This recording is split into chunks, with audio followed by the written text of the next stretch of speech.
590 AM, WCAB, Rutherfordton, 100.9 FM, WCAB.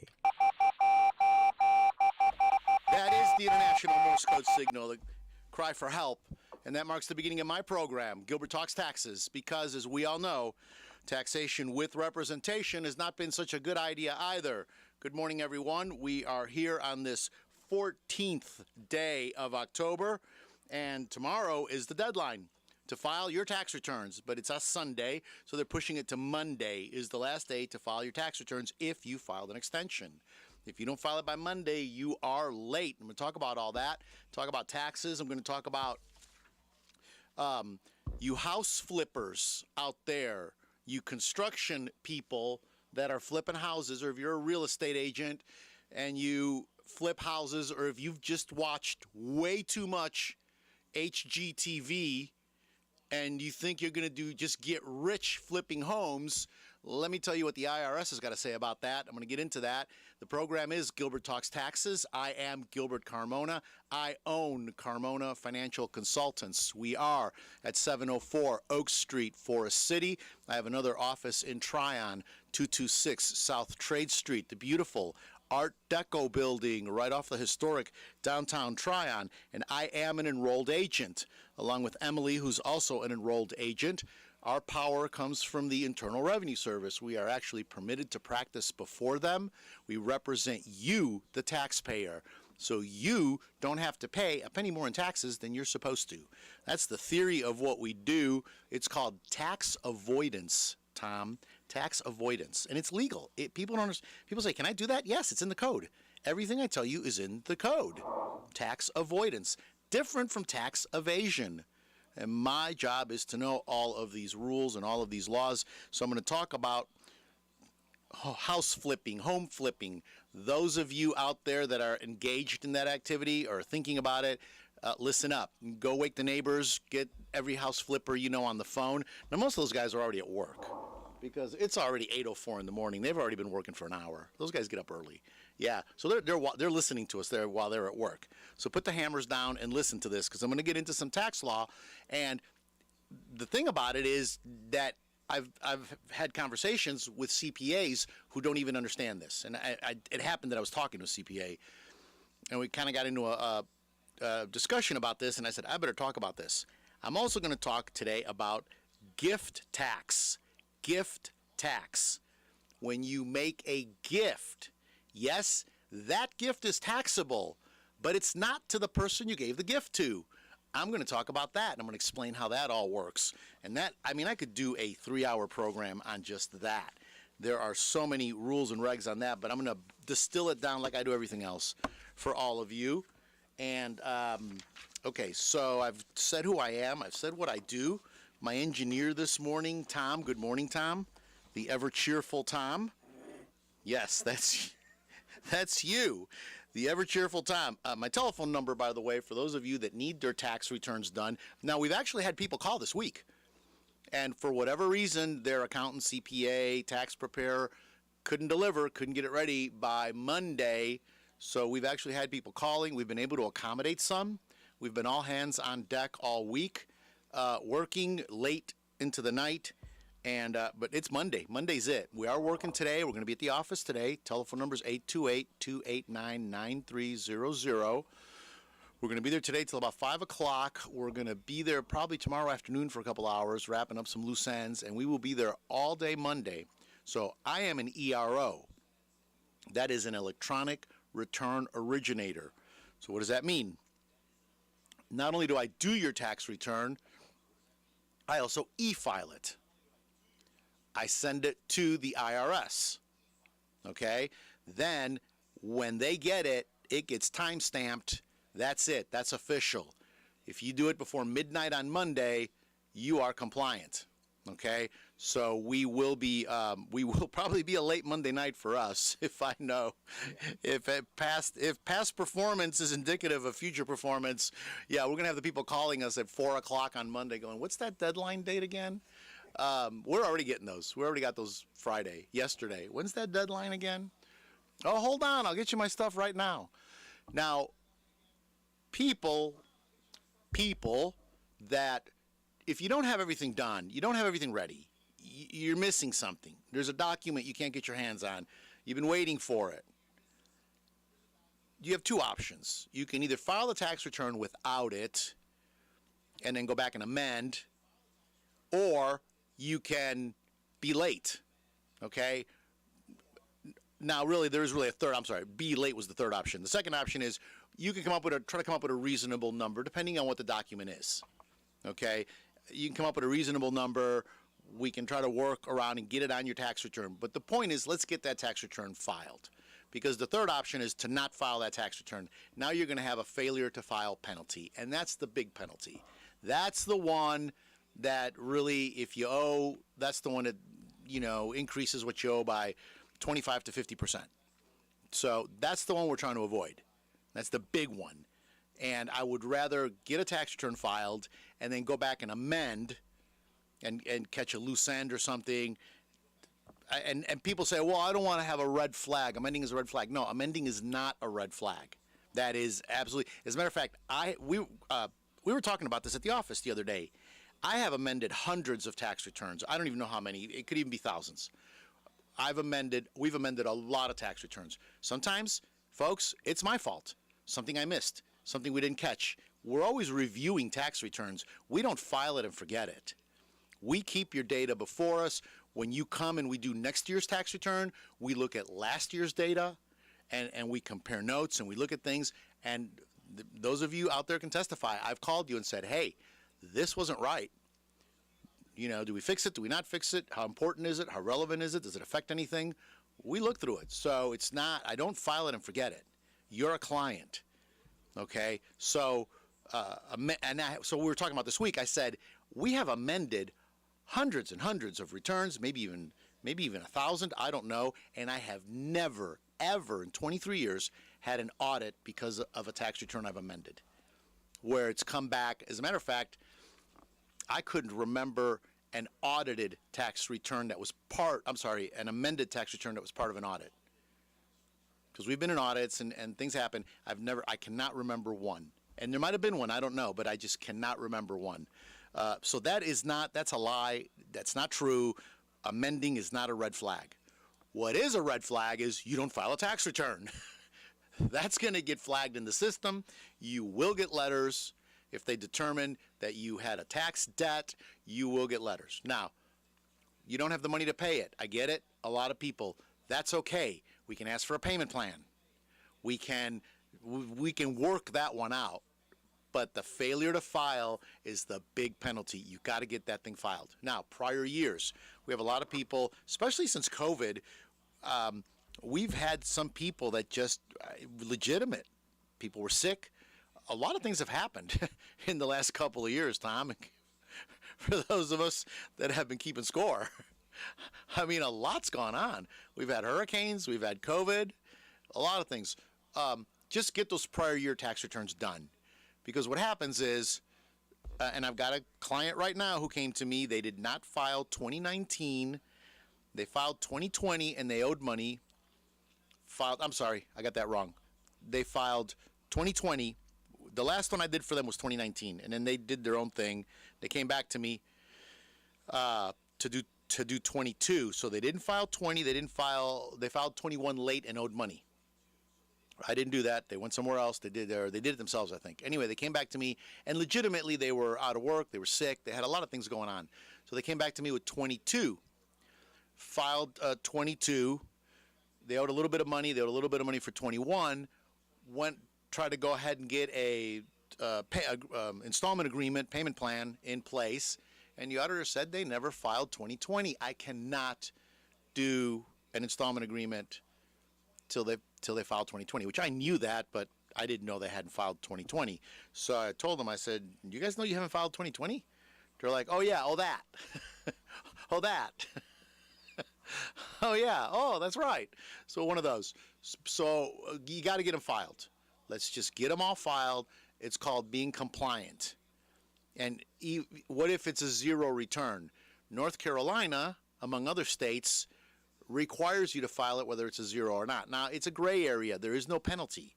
There is no fine. There's no anything for not filing a zero return. But North Carolina said when they pull you up in their system and they see what they call gaps, a gap where there's no tax return been filed, then it raises a question, well, why was a tax return not filed? And a lot of times people will say, well, I went out of state to work, I came back, and it happens. They're like, okay, well, file a zero return, let's get the gaps filled. So the idea is they want you to file a return. Okay, so I got that out of the way, Tom. Deadline, say it again, deadline, Monday. File your tax return before midnight, good thing. Wait till after midnight, bad thing. Can I break it down any simpler than that, Tom? No, that's it. Even Tom understood that.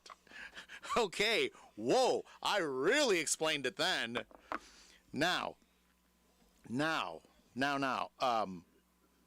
me talk about, everybody knows what happened. I mean, the whole world knows what happened last Saturday. While we were here doing this program, Israel sustained a major attack.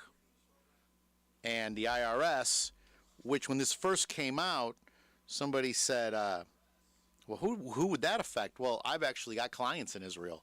I actually have 4 clients in Israel, 2 businesses and 2 families in Israel. So yesterday, the IRS issued IR Proclamation 2023-188, and I'm reading it. Taxpayers impacted by the terrorist attacks in Israel qualify for tax relief. The October 16th filing deadline and other dates are postponed to October 7th. They're postponing it a full year, October 7th, 2024. So they are postponing all deadlines for people impacted, for taxpayers. These are American taxpayers or foreigners that have to file an American tax return. So I have actually, as I said, and from what we understand, everybody's okay.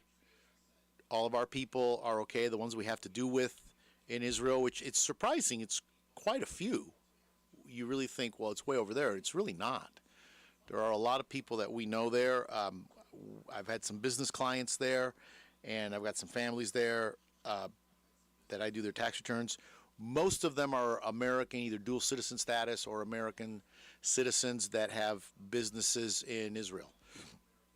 And they have to file an American tax return or some kind of paperwork in America to report income or bank accounts or,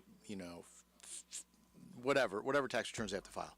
So I'm going to read it again. Taxpayers impacted by the terrorist attacks in Israel qualify for tax relief. The October 16th filing deadline and other dates are postponed to October 7th, 2024. Washington, D.C., let me just go ahead and read the first part of it. Washington, D.C., the Internal Revenue Service today announced tax relief for individuals and businesses affected by the terrorist attacks in the state of Israel. These taxpayers now have until October 7th, 2024, to file various federal returns, make tax payments, and perform other time-sensitive tax-related actions. So they issued, there was another notice. So this is IR. So there's a couple of different things that go on. They published a notice, which is a little bit more official than an IR. They published notice 2023-71, which posted yesterday, 13th of October, on IRS.gov. The IRS provided relief to certain taxpayers due to terrorist attacks. They may be unable to file a tax filing or tax payment obligation, may be unable to perform other time-sensitive tax-related actions. Pretty much the same thing, just worded a little different. Now, what's involved in this? Pretty much, I'm not going to read the whole list. It's pretty much anything involved forms or payments to the IRS. That's 941 payroll taxes, estate taxes, 706, 709, 1041, pretty much all of it. So it's any individual. Okay, so it's pretty much all of it. 1040s, businesses. Again, it's a pretty long list, but it's pretty much everything.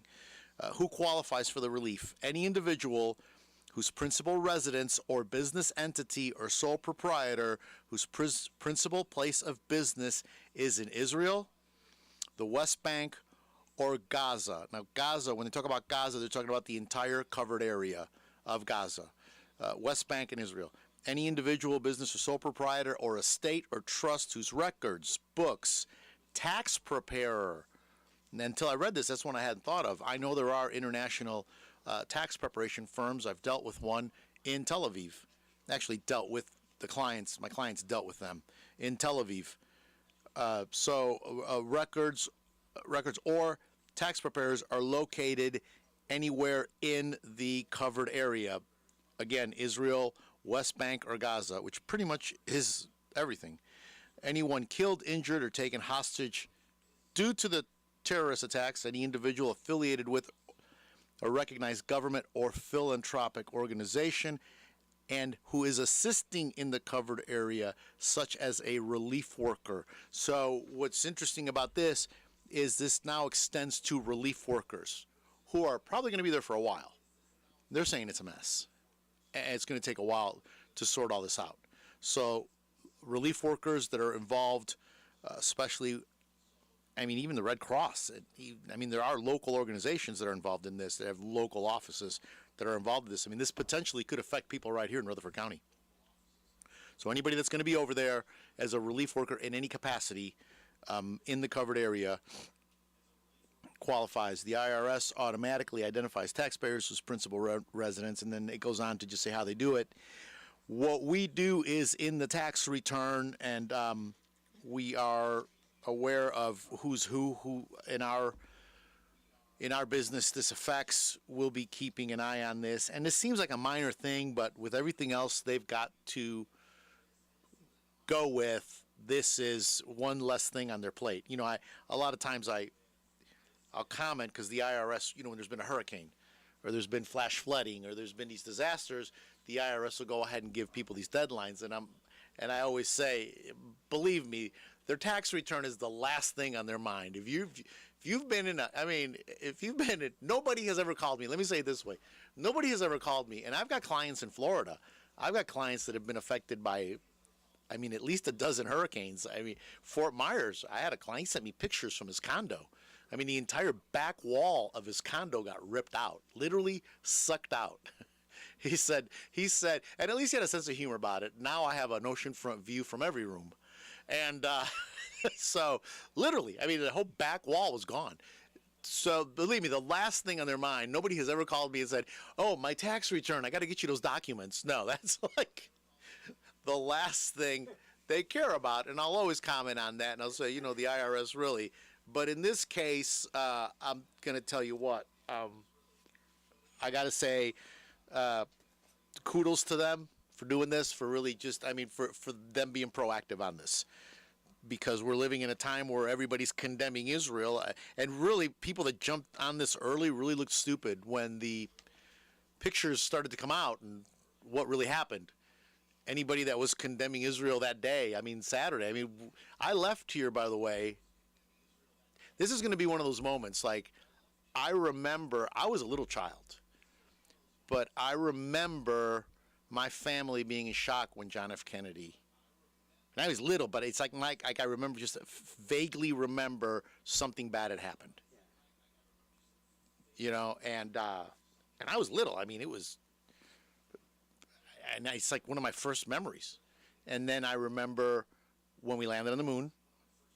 Although some people deny that happened, just so you know. We went to the moon, we went to the moon, we went to the moon. Thank you, Tom, for correcting that. No problem. Yeah, I remember when we said we went to the moon. How about that? Because you know I'm going to get an email on it. We never went to the moon. For the people that are listening that don't understand, there are, because some of you may not, there are people who actually deny that we ever went to the moon. There's a whole conspiracy theory that we staged the whole thing to cause the Russians to develop a space program, because looking back in history, the Russian space program almost bankrupted them. Their efforts to get to the moon completely failed, and they just sunk billions of dollars into it, which back then was real money. Today it's play money. Back then it was real money. They sunk billions, and it almost bankrupted them, and it's one of the contributing things to to their collapse, their financial collapse. So they're going back saying that we just played a bluff game. We've never been to the moon. Well, I remember. Yeah, thank you, Tom. I remember that, and I remember the Twin Towers. Now I remember this. I left here last Saturday, and I got an email from a friend that said, "Start praying for Israel right now." And he is an Israeli that lives here in the United States. Sent me an email and said, "Start praying for Israel. It's bad." That's all he said. That's what the email said. It's bad. And for this guy to say it's bad, I mean, this guy's son was in the IDF. You know, yeah, this guy's son was in the back in some when some stuff was happening. So for this guy to say it's bad, I called Christy right away and said, I just got this email, and forwarded it to her. I said, did you see this? And he says it's bad. And then, of course, as the day went on, we learned more about what happened. But I think this is definitely going to be one of those things in my life that we will remember. And I mean, to say that our prayers are with them is really not enough. We've been thinking about it. We've been thinking about it just all the time. We were actually going to go to Israel. We were actually going to go to Judea and Samaria in May of 2020. And then that COVID thing happened. And they were one of the first countries to lock down. And we put that on hold. And we actually had some plans. We're discussing some plans to go here in the near future. So who knows what's going to happen? Nobody knows. And again, to say to pray, it almost sounds contrite, but what else do we do? You know, there's nothing else we can do here as Americans is pray for them and just denounce anti-Semitism anywhere you see it, anywhere you hear it, anywhere you come across it. It is a poison. I don't know any other way to say it. It is just a poison, and it is a lie, and just so there is something we can do. Just come against it. I mean, when I heard Bernie Sanders' comments against Israel, and he's a Jew, and he's condemning Israel, I'm like, what is going on? Are people that blind? Maybe I should get my Bible. I got it in my car. Let me get my Bible and read about Isaiah. What's this thing I hold in my hand? What's this truth? What is truth? I mean, a nation was just, well, let's go ahead and take a break, Tom, and let's come back, and I'm going to talk about, get those house flippers listening, because and this is going to be a deep dive, folks. We're going to take a deep dive. Get your IRS rule books out. This is Gilbert Talks Taxes, WCAB, AM 590, FM 100.9. More and more these days, it feels like sports are losing out to hype. Who dissed who? Who signed the fattest contract? Who got busted for cheating? Lost 2 is the unique capacity sports have to inspire us, to unite us. Well, great news, sports fans. Sports are still being played for the right reasons. They're still as entertaining as they are character building. You just have to know where to find it. And you only have to look as far as your local North Carolina high school. You know, the place where the games are exciting, concessions are affordable, and the parking is free. Where the emphasis is on hustle and heart instead of hype. If you prefer real, honest-to-goodness sport played for all the right reasons, you'll find it at your hometown high school. High school sports. Games are being played this weekend at a North Carolina high school near you. Okay, everybody, who's in? This message presented by the North Carolina High School Athletic Association and the North Carolina Athletic Directors Association. Do you have an invention idea but don't know what to do next? Call InventHelp today. We have representatives nationwide who will explain the InventHelp process step by step. Over 10,000 patents have been secured through InventHelp's patent referral services. The InventHelp databank includes thousands of companies who have agreed to review new ideas. We've been helping inventors since 1984. Let's help you next. Get started today. Call 1-800-211-1813. That's 1-800-211-1813. 800-211-1813. We are back, WCAB, AM 590, FM 100.9. I didn't even get up to get water or anything. Tom was telling me, the program is Gilbert Talks Taxes. Yeah, taxes. Okay, we're talking about really important stuff here. Gilbert Talks Taxes. We are doing tax returns. I am a tax preparer. I do financial planning. Give me a call, 828-289-9300. There, we can all go home now. 289-9300. I've got 2 offices, one in Forest City, one in Tryon. I can see you now. This time of the year, So Monday's the deadline. I beat that into the ground for 20 minutes already. Monday's the deadline. Tom, when's the deadline? Monday. Thank you, Tom. Monday's the deadline, Tom, the ever cheerful Tom here. Monday's the deadline. Okay, so what do people say? What do you do after taxes? You take a long vacation? No. Actually, our Tuesday is booked. Our Wednesday is booked. We've got next week's actually very busy for us. What do? Now we start doing tax planning. We get into what I really like. Tax planning, business planning. This is when we look over, review everything. Okay, we just had this thing happen. What do we do next? And then people that are trying to start new businesses and people that want to get things going, this is when we do it. So we spend the end of October, going to November, December, doing tax planning and a year planning, making sure everything's right. And then January, we start the whole thing all over again. But call us, make an appointment, come on in. You want to talk about your tax planning for your estate, tax planning for your trust, tax planning for you, your wife, your children, college plans. We talk all of this. So many people come to me after the fact, Tom. Oh, I did this, and I look at them. I try to be serious when I say it. I'm not trying to be funny, but I say, well, why are you here to see me? You've already done it. There's nothing we can do now. Some actions you can't undo. You can redo them and maybe try to get a different outcome, but before you do some of these things, people make decisions. They'll take money out of an IRA and, I owe $100,000 in taxes now. Yeah, this has happened. Somebody, they didn't tell me that was going to happen. Who's they? Who are you talking to? Who's this they? This they. People have come to me. They've taken their IRAs out and put them in gold and stuff, just crazy stuff. Which I'm not saying that putting it in gold is crazy. Maybe it's what you need to do. I don't know. Everybody's financial situation is different. I don't sit here and give advice. Oh, you need to go buy XYZ stock. There's no XYZ company, right? I hope not, because I just gave financial advice. You got to be careful, because I was telling somebody something, and I just made something up, and they searched it on their phone, and sure enough, it was a company. And I just put some letters together. You can't buy, ABC stock. Oh, ABC something. Oh, wait, you can't. So you can't don't go out and buy the stock. By the way, there is no tax tip. I got a tip for you. No, keep it. I don't want to hear it. There's no tip. There's no nothing. There's a plan. You either have a plan or you don't. Do plans always work? No. But I'll tell you something. The person with a plan usually gets a little bit further than the person without a plan. I mean, we've done investments that have just gone flat. It's happened. Okay, hey, that didn't work. Let's regroup and do it again. As long as we're not losing money, that's the part that we try to avoid, right? And we try to come up with a plan. But you got to sit down and work out a plan.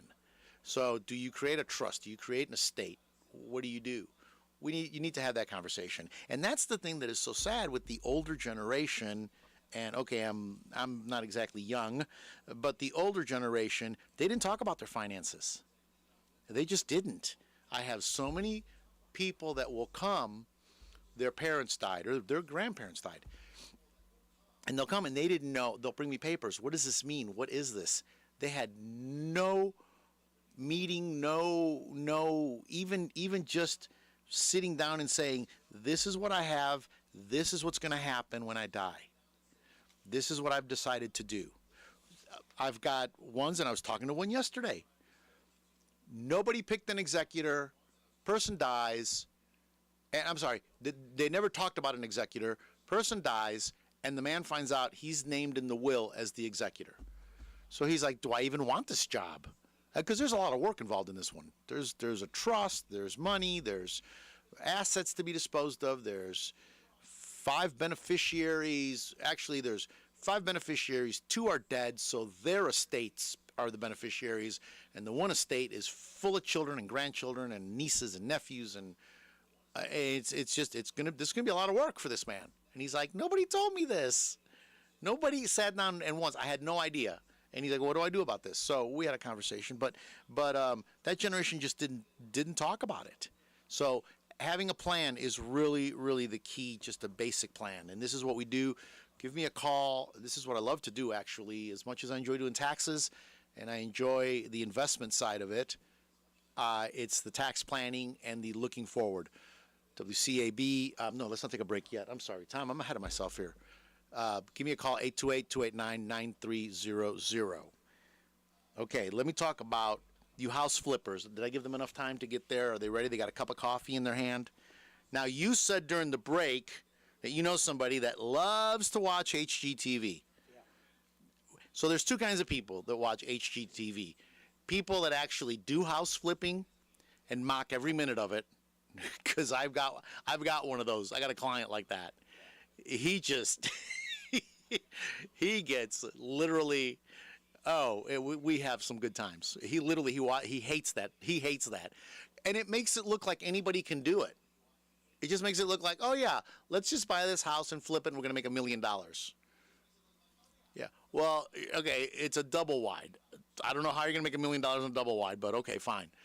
And they have no experience in doing this. And then the other kind of people that watch HGTV are people that just watch it because they watch the celebrity personalities on it. And there's people that just watch it. Oh, look what they did with that house. And so many of the projects are just impractical. Where do these people come from? I mean, the guys like a research scientist working on, mapping the genomes of fruit flies, and the other ladies, yoga instructor, stay-at-home mom, and their budget's $3 million. I'm like, where do they find these people? They're looking for a little fixer-upper with a swimming pool and a helipad.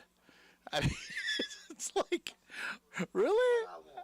Yeah, a swimming pool and a helipad, because we're learning how to fly a helicopter. It's like, what? Yeah, and our budget's $3.2 million, and it's like that. And now it's coming out that a lot of those programs are fake. You've heard about this, right? Yeah, they're fake. They're not real. It's not. The homes they showed him weren't even the homes. One guy, the home that supposedly he bought wasn't even the home that he bought. Yeah. The whole thing was made up. The whole thing was staged. So you have people that watch this. So what this has done is it's created this whole market of people that think flipping a house is easy, and it's not. So let me fast forward this week, and why I'm talking about this is because a lot of people don't understand how the taxes of flipping a home works, and a lot of people do it wrong. So let me set it up. What happened is, and I got to watch my time, Tom, because Tom, I can ramble on a subject, because I do want to talk about gift taxing, because gift taxing is important. A lot of people are been calling me about gifting. So the real estate market, so we know 2008 was the big bubble. There was a crash, and right after 2008, 2009, 10, 11, there were a lot of foreclosures, okay? And a lot of people bought a lot of these foreclosures. They bought them at incredibly cheap prices, and they were able to fix these homes or change or do whatever to these homes and then turn around and sell them. And it got called a flip. I just flipped it. I never lived in it. I bought it, did whatever I did to it, and sold it. Some people didn't even have to remodel them. Some of them just needed to be sold.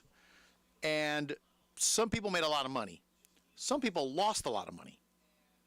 It's okay. So I know, I see it. They've come to me. They lost a lot of money. So not every flip was $1 million flip, and all these people are now wealthy on HGTV. That's not what happened. That's not the reality of it. Okay, so 2011, 12. Now we saw what happened in the last 3 years. Housing prices are crazy, and we're now getting in this flipping mentality again. It's come to the point that where it's hard to find properties, but that's a whole other story. So what happened this week is a client who I only work for the client, but the client is part of another. I'm trying to explain the relationship here. The client is part of another group that buys and sells commercial real estate. Okay, so they have a CPA that works with them. So the CPA is doing the corporate taxes and wrapping all that up, and my client submits the thing to him. Well, my client had bought some land. On that land was a house. He carves the house out because he didn't want the house. He was actually going to bulldoze the house, but he decided to keep it. It was an old house, and he just needed some sprucing up, a little TLC, and somebody could enjoy this house. So he carved it out of the bigger holding, and it actually carved out real nice because it was sitting off in a corner, had access off the side road, direct to the road, to a paved road. So it was a nice little situation. Carved it out, put a little money into it, flipped it, made about $80,000. Okay? I put it as, or I told him to put it on his tax return as a capital gain. It was an asset. And most people would do this. The CPA said no. It's not capital gain because IRS code says that if you're flipping a house, you have to put it on Schedule C. Now, capital gain goes on Schedule D. Now, what is the difference? Okay, this is the part that it's important. What's the difference? 15.3% taxes is the difference. Okay, if you put it on Schedule C, and now what is Schedule C? It's profit and loss from a business. Okay, and anything you put on Schedule C, okay, you pay self-employment tax on, which is 15.2%. I'm rounding. It's an odd number, but it's 15.261, whatever. 15%, 15.2% extra on top of the income tax. So if you're in a, and I'm just making a number up, you're in a 15% tax bracket. It's 15% for your tax bracket and 15% for your self-employment tax. Now that flip, just to use even numbers, let's say the guy had made $100,000.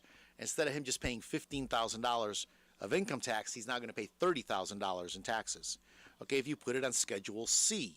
But if you put it on Schedule D, all you're going to pay is capital gains tax, which is, now if it's short-term, so short-term capital gains is an asset that you sold, whatever that asset is, that you held for less than a year. Long-term capital gains is any asset you held for longer than a year. Literally a year and a day makes it long-term. Okay, so long-term capital gains actually has a floor that starts at 0. And then I'm not going to go through the whole chart, but depending on if you're single or married, filing jointly, it goes up, and it's 15, 20%, but it goes up. You're going to pay substantially less tax if you're just paying capital gains. Short-term capital gains, you're just going to pay whatever your income rate is plus the 3.8%. You're still saving 12+%, okay, on it. Now, this is just, I'm really trying to say this right. So you would think this is cut and dry. The IRS has rules about this. Well, no, it's not cut and dry. It's actually a lot of gray in this. Because this person I was talking to, the CPA, just happens to be a CPA. This is not every CPA. I'm an EA, again. He's a CPA. Tax law is what I do. So he's coming from it that any house flip has to be on Schedule C. And I tried to go over the regulations with them, and I even went to the AI CPA website, which is the American Institute of Certified Public Accountants. And I pulled this sheet that I am holding here, and I read it to him. Well, I didn't get to read it to him because it was pretty much, the conversation was over. But, so you buy a house. Now, if you buy a house and you live in it, and then you sell it, that is your primary residence. Okay, and there's all kinds of rules about that. You have to, there's an ownership test, there's a live-in test. You have to live in the property at least 2 out of 5 years, okay, from the date of sale. So you have to live in it for at least 2 years. And the thing is, some people will own it, rent it, move to another house, so that's why they do that. But it's 2 years out of 5. If you live in the house and you pass the live-in test, you can exclude $250,000 of gain if you're single, $500,000 of gain if you're married filing joint. Okay, that's a huge exclusion. Unless you're living in some colossal home or you live like in New York or California, that's a huge exclusion. For around here, most people will take that exclusion and will not pay any tax on the sale of that home. However, if you purchase the property with no intention of living in it and you fix it and flip it, you now come into this scenario that I'm talking about. So the question is it a trade or a business? And this is where the IRS doesn't give us black and white guidance. And I totally understand where the CPA was going with this, but he was acting like this is the way it is. This is black and white. If you flip a home, you got to do it on Schedule C and pay that self-employment tax. And I said, no, you don't. And I'm reading, and this is from the CPA's website. If you purchase, fix, and flip multiple properties on a routine basis as your primary form of business, then yes, you put it on Schedule C. So if you're flipping homes as how you're making your money, your primary or a substantial part of your income, it's got to go on Schedule C. If you're not putting it on Schedule C and you get audited, you could be in trouble. You could be liable for that self-employment tax of 15.2% on the money you made. Okay, again, if you get audited, you've got to. So if you're flipping as a business, you need to be aware of that. It is not capital gains. But what about the scenario where my man bought a property, had this house on it, did some minimal work to it, sold it, and just happened to make some money because he carved it out? He has a full-time job. He works. He's not got nothing to do with flipping homes. It was an occasional sale of an asset. I say that's a capital gains, and you put it on Schedule D. And this is where the CPA and I, differed. Now, he said it's a rule. No, it's not a rule. And I'm reading this right from the CPA's AICPA website. The problem is, and this is a quote, there is no set number to determine how many flips render you as a professional flipper. So when the client asked me, well, how many is it? I said, it depends. There is no number. It's not as easy as saying if you flip 5 or more homes per year, you must treat the profits as ordinary income. It's a case-by-case analysis. The IRS analyzes your specific situation to determine whether or not you're running a business. If you're flipping a few homes per month, it's safe to say you're probably going to be considered as conducting a trade or business in the form of flipping homes. If you flip 1 home per year, it's easier to label you as an investor who doesn't flip homes on a regular basis. I would even argue you could flip 2 or 3 a year and not be considered a professional flipper. I really could. It's not like, North Carolina, if you buy and sell more than 10 cars, and I believe it's 10, my car people out there are probably cringing right now. I believe it's 10 or more, or it might be 9 or less. I can't remember. But right around 10 cars, if you buy and sell 10 cars in a year, in a 12-month period, and I think I'm not sure if it's a calendar year or a running year, whatever, if you do 10, you're considered a car dealer. And you need a license, and you got to pay taxes, and you got to pay fees and all this stuff. If you do less, you're just considered a guy that likes cars. You buy and sell cars. It's fun. It's a hobby. You own a bunch of cars. You're getting new cars and selling old cars, right? So it's kind of that thing. But we have a concrete number. We have a line in the sand. You cross 10, you're not professional. It's not this way with flipping homes. It's whatever the auditor is going to want to do. So like my guy, I told him, I said, look, you're going to pay 15% more tax because of this. Now, there is another side to Schedule C. You can take a lot more write-offs than you can with the capital gains on your cost basis, but there's arguments both ways. So if you're in that position where you're not sure, and some people have been doing it last year or this year, 2023, there are some people that have been moving some real estate, buying and selling some homes. If you have any questions, I'd love to meet with you, and I've put together a handout that discuss this, the primary residence, the investment, the trade or business. I'd love to hand it off to you.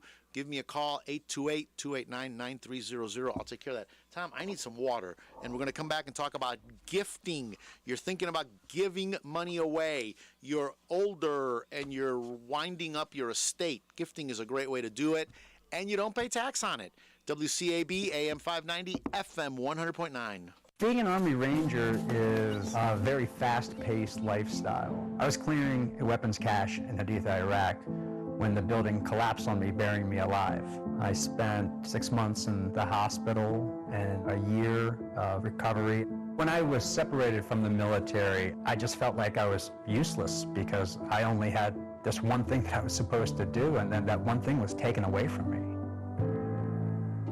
And then one day, I got a call from Wounded Warrior Project. They asked me to come to a workout, and I decided that I was going to get better, both physically and mentally. Now I'm a warrior leader. I create events and opportunities for other veterans locally. Wounded Warrior Project did a phenomenal job reminding me that my injuries aren't going to define who I am. And because of that, I can do anything that I want. See how we help warriors combat stigma at woundedwarriorproject.org/combat stigma. Are you a veteran who served offshore of the Republic of Vietnam between 1962 and 1975? Blue Water Navy veterans and their family members may now qualify for compensation and survivor benefits for health conditions linked to herbicide exposure such as Agent Orange. To learn more, call 1-800-749-8387 or go to va.gov and search Blue Water Navy. Brought to you by the U.S. Department of Veterans Affairs. WCAB AM 590 FM 100.9. Boy, we worked the whole time here. We weren't on break. The phone was ringing. We were answering phone calls. Good question. Whoever called in. If you inherit a home, do you have to pay capital gains on it? Okay, I can give you that answer quickly. I'm going to give you the nutshell answer. You inherit a home, and that's happening a lot in this. I mean, there's a whole generation passing away, and we've had more of these than ever. So what happens is, okay, I'm going to use Uncle Marvin again. Uncle Marvin passes away. On Uncle Marvin's date of death, all his assets, whether it's a home, stock, whatever he has, gets what's called a step-up in basis. So Uncle Marvin dies. His house that he paid $25,000 for, 40 years ago, and today is worth, and I'm just using, even numbers, is worth $150,000. Okay, so Uncle Marvin dies and leaves that to his heirs. That house, the basis is not what Uncle Marvin paid for it. The $25,000 he paid for it 40 years ago. The basis gets stepped up to the date of death. So his basis is now $150,000, or the heirs' basis in that house is now $150,000. So the heirs are, they have the memorial service and a funeral for Uncle Marvin, and they're all grateful that he left them something. And then they meet and they say, hey, let's just sell the house, okay? And you sell the house for $170,000, okay?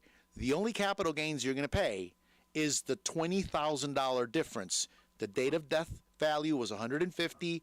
You sell it for $170,000. You're going to pay capital gains on the $20,000. Now remember, I'm using round numbers, but you deduct from that $170,000. You deduct real estate commissions, taxes, attorney's fees, recording fees. All your costs get deducted. You don't pay tax on that. So let's just assume you netted $170,000.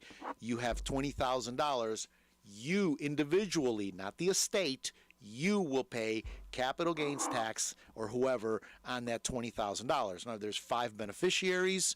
They're going to split that, and it's all going to come out of their, their proceeds.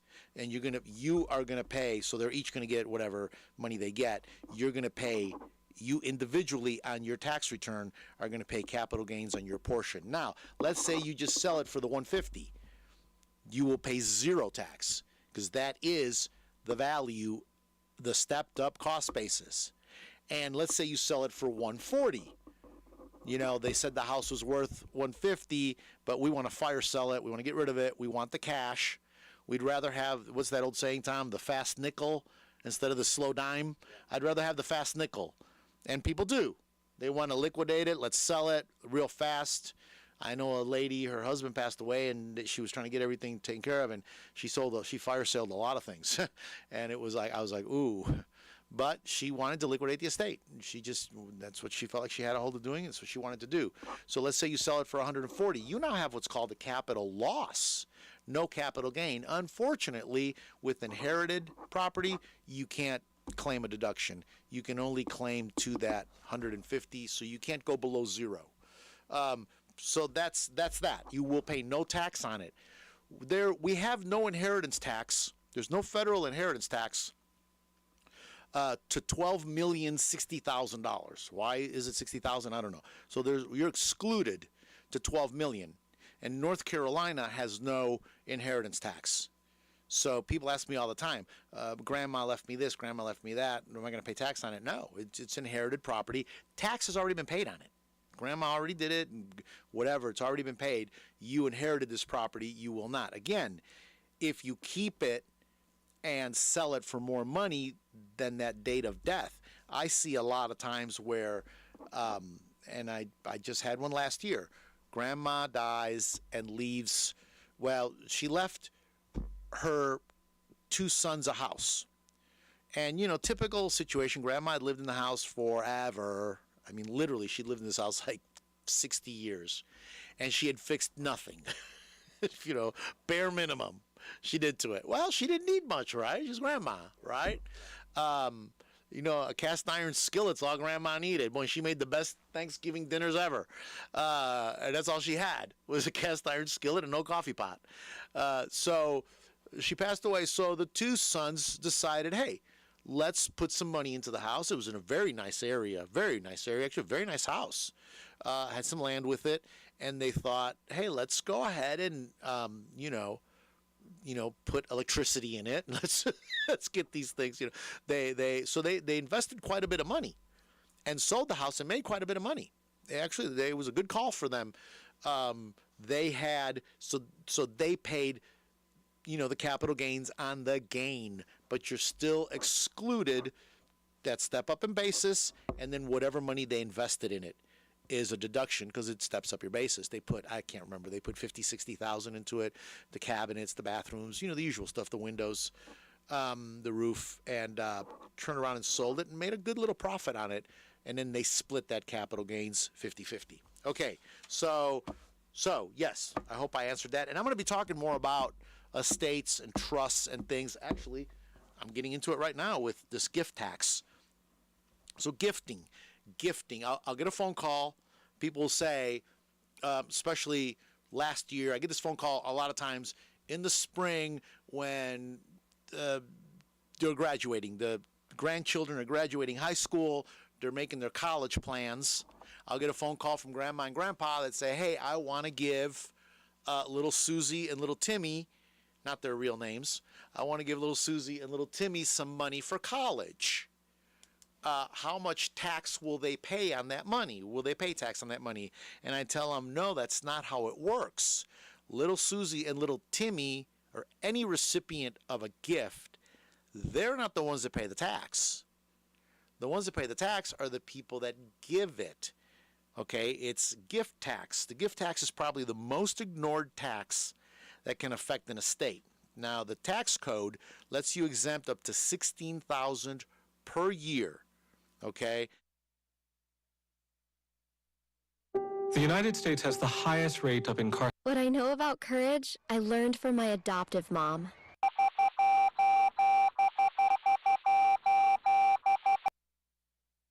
Are we okay? Yeah. Are we still on the air? Yeah. Tom's just feverishly engineering away there, going at it. So you're excluded up to $16,000 a year. Now that is per person. So Grandpa can give Timmy $16,000, and Grandma, if they're married, filing joint, can give Timmy $16,000. Okay, and they will pay no tax on that money. Now, you don't pay the tax like on your tax return. I don't put it on your tax return. Let's say they decide to give Timmy $20,000. So Grandpa gives Timmy $20,000. It's not like Grandpa's going to pay tax on the $4,000. What happens is, instead of paying the tax immediately, the federal tax code allows a lifetime gift tax exemption of, it's the same as the inheritance tax, $12,060,000 for each individual that you use to offset the tax liability from making a taxable gift. So think of it as a gift tax coupon. You actually get a $12,060,000 get out of jail card that you can use to gift. Now, I know this sounds like a lot of money to most people, to a lot of people, but I'm seeing, I mean, I always tell the Uncle Marvin story. I mean, Uncle Marvin died and had an estate of $1.8 million. Nobody knew he had a penny. Uncle Marvin worked in a mill his whole life. People are like, how can you have $1.8 million? Well, he lived in the same house for 40-something years. He bought it way back when. It was a nice little house on 40 acres of land. I mean, I think they sold the whole thing for like $800,000. I mean, everybody was shocked. He had a couple of old pickup trucks, which might have been old pickup trucks, but to a collector, they were vintage pieces. And he had a pension. He had life insurance. He had savings bonds. He had savings bonds that were older than me. This guy had never spent a dime. And he died and had $1.8 million. I'm seeing estates $2 and $3 million that are shocking people. They're like, how can that be? It is. It's the numbers are there. These people, that was the generation that saved money. And they have it. So don't think it's that much. So here's an example. So they want to give, so Grandpa and Grandma want to give Timmy and Susie $20,000 each. The exclusion is $16,000, and so they've got that $4,000. So what do? I have to file a tax return that's called Form 709, and it's a simple tax return. I file that tax return, and it's got to be done, by the way, by April 15th of the year after you gave them the money. And on that tax return, I put that you gave the $20,000, $16,000 is excluded, $4,000 goes against your lifetime giving limit. I'm watching the time there, Tom. Okay. So to wrap this up, and I'm going to be talking more about this because I've actually got like 6 pages of notes on this. I don't want to get into all the little details, but lifetime gifting is a great way to wrap down, to wrap up, to wind down. I tried putting those 2 words together. To wrap down, to wrap up and pay down your estate, to minimize your estate taxes, and to simplify your money. I have people all the time that want to give the money to their family now. Their family needs it now. They've got grandchildren in college, nephews, nieces in college, and they want to do things now while they can enjoy it. So it's a good way to do it. If you want to learn more, if you want some handouts I have on the subject, give me a call, 828-289-9300. Schedule a meeting with me, and we can discuss your particular situation. We're running out of time here, Tom. I don't know, where does the time go? I never did thank the people that are live streaming. Tom, you didn't really have me in center there, but that's okay. I'm kind of off to the side today. They can see me. They can see me here with my camel coat. You know it's cold when I got the camel sport coat out. www.wcab59.com. Thank you for listening. I will be back next Saturday, right here, live, WCAB, AM 590, FM 100.9. I'm going to talk about estates. I'm going to talk about trusts, and you will be here, Tom? Yes. The ever-cheerful Tom. And everybody, please remember, let's keep Israel in our prayers. Thank you for listening. Hey, this is Cameron coming to you from the WCAB weather station with your weather forecast.